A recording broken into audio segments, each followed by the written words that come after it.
اسلام با ہدف دین ہے. اسلام ایسا دین نہیں ہے کہ مثلا پوچھا گیا بعض علماء سے، بزرگان سے، کہ مثلا اسلام جو ہے وہ ان کا اسلام صرف کسی ایک دن یا کسی ایک تہوار کا دین نہیں ہے. اسلام جامع ہے، یعنی انسان کی پوری زندگی کے اوپر احاطہ رکھتا ہے. یعنی اسلام کہیں ایسا نہیں ہے کہ آپ کو بولے گا صرف مسجد کے اندر آپ مسلمان ہیں، یا مثلا آپ جو ہے وہ جب جمع ہو جائیں تو مسلمان. نہیں، اسلام حتیٰ آپ کو سوتے وقت کے آداب، آپ کو بیت الخلاء میں جانے کے آداب، آپ کو اپنے کام کرنے کے معاملات کے آداب، آپ کے پڑوسی کے ساتھ آپ کا کیا رابطہ، آپ کا والدین کے ساتھ کیا رابطہ، آپ کا استاد کے ساتھ کیا، یعنی زندگی کے ہر پہلو پر اسلام احاطہ رکھتا ہے. لیکن اگر ہم اس کو اپنی زندگی میں شامل نہ کریں اور ہم بھی ہو جائیں اسی طرح جس طرح بعض ادیان ہو چکے ہیں، یعنی صرف وہ کچھ ایک آدھ دن کے لیے اپنے دین کو قائم رکھتے ہیں، کہیں خدا نہ خواستہ ہمارا بھی ایسا نہ ہو جائے کہ جب ہم جمع ہوں تو دیندار نظر آئیں اور جب متفرق ہو جائیں تو اس وقت ہم دیندار نہ ہوں. یعنی یا پھر آپ یوں کہہ لیں کہ جب میں آپ کے سامنے ہوں تو آپ کے خوف سے اپنا خیال رکھوں، لیکن جب خلوت میں ہوں، یعنی ایسے ہی ہے نا کہ میں آپ کے ساتھ چل رہا ہوں، آپ معلوم کہ لوگ کیا سوچیں گے، مولانا کیا کہہ رہے ہیں، کیا دیکھ رہے ہیں، لیکن اپنی تنہائی میں یعنی آپ کا تو خوف ہے مجھے.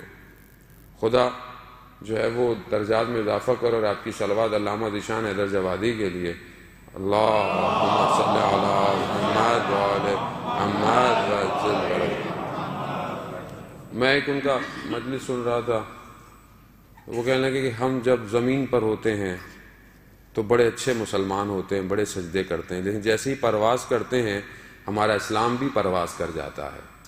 یعنی جب ہم جہاز میں سفر کر رہے ہیں، وہ حالانکہ اپنے زمانے کی بات کر رہے تھے، اب تو خیر زمانہ اور عجیب سا ہو گیا ہے کہ جب ہم جہاز میں سفر کرتے ہیں تو 300 200 سب مسلمان بیٹھے ہوئے ہیں، مسلمان ایئر لائن ہے، مگر نماز کے لیے کوئی بھی نہیں ہلتا.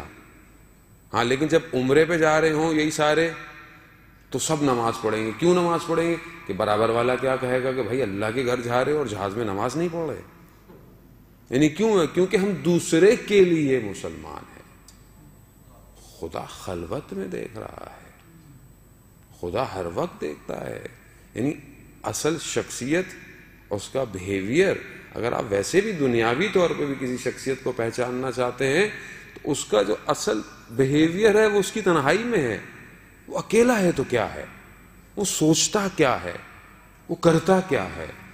معاشرے میں تو شاید لوگ ایک دوسرے کے پریشر کی وجہ سے اچھے ہوں. خلوت بتاتی ہے. خوب یہی پیغام ہے کہ اسلام با ہدف ہے. جیسے ہی پروردگار نے اپنے اس دین کے لیے، ہر دین کے لیے، پروردگار کے سارے دین اسلام تھے، سب مسلمان تھے. جو پچھلے دینوں پر بھی قائم تھا صحیح طریقے سے وہ مسلمان تھا. اب یہ سوال کرنا کہ کوئی ایمان لایا نہیں لایا، یہ عجیب سا ہے کہ جو پچھلے دین پر ہے وہ مسلمان ہے. اور جب وہ مسلمان ہے تو پروردگار نے اپنے بندوں کے لیے ہر چیز کا انتخاب کیا ہے، ایسے ہر کسی کو نہیں عطا کر دیا. سورہ ضحیٰ کی جس کی چند آیتوں کی تلاوت کا شرف حاصل ہوا کہ انشاءاللہ اس کے کچھ نکات میں آپ کی خدمت میں بیان کروں گا، کہ بہت سارے علماء کی زحمت کو میں پیپر پہ لکھ کے لایا ہوں کہ آپ کی خدمت میں بیان کروں. لیکن پروردگار یہ کہہ رہا ہے کہ جب کیا تم یتیم تھے تو کیا ہم نے تمہاری سرپرستی نہیں کی؟ پروردگار رسول خدا کو، کیا جب تم یتیم تھے ہم نے تمہاری، یعنی فعل ابو طالب کو پروردگار اپنے آپ سے منسوب کر رہا ہے.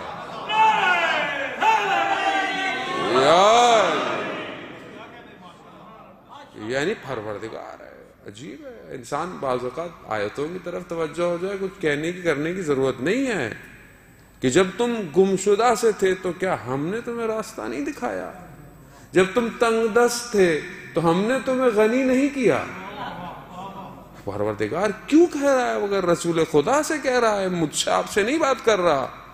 شاید ہمیں سمجھانے کے لیے کہہ رہا ہو، شاید ہمارے لیے کہہ رہا ہو کہ برابر اس کے نکات اپنی جگہ پر، لیکن پروردگار اپنے بندوں سے خطاب کرتا ہے. بہرحال افسوس کے ساتھ میں سب سے پہلے اپنے آپ سے شرمندہ ہوں کہ جس طرح قرآن کی تلاوت کرنی چاہیے میں نہیں کرتا. یہ کتاب جو کہ ایک معجزہ ہے، یہ کتاب جو کہ پروردگار نے قیامت تک کے لیے جاویداں قرار دی. کوئی کتاب جاویداں نہیں ہے عزیزان محترم. جتنی بھی دنیاوی کتابیں ہیں سب کچھ سالوں بعد آؤٹ ڈیٹڈ ہو جاتی ہیں. آپ کورس پڑھتے ہیں، کتابیں پڑھتے ہیں، آپ کہتے ہیں کہ اب یہ کتاب پرانی ہو گئی ہے، کورس نیا آنا چاہیے، سلیبس آنا چاہیے. مگر افسوس ہے ہمارے پاس اپنے ممالک کے اندر وہ جو کتاب ہمارے والد نے پڑھی تھی انٹر میں، ہم بھی وہی پڑھ کے آئے ہیں اور ابھی تک لوگ وہی پڑھ رہے ہیں. یہ کیوں؟ ہم ویسی آؤٹ ڈیٹڈ ہونے کی وجہ سے ہم لوگ آؤٹ ڈیٹڈ ہو گئے ہیں. اگر اپ ڈیٹ ہوتے تو کہیں اور ہوتی قوم. شعور قوم کا کتابوں میں ہے، مگر کتاب کتنی پڑھی جاتی ہے، کتاب ہم کتنی پڑھتے ہیں. اور وہ کتاب کہ جس میں کوئی شک نہیں ہے، کوئی تردید نہیں ہے، اس کتاب کو ہم کتنا پڑھتے ہیں.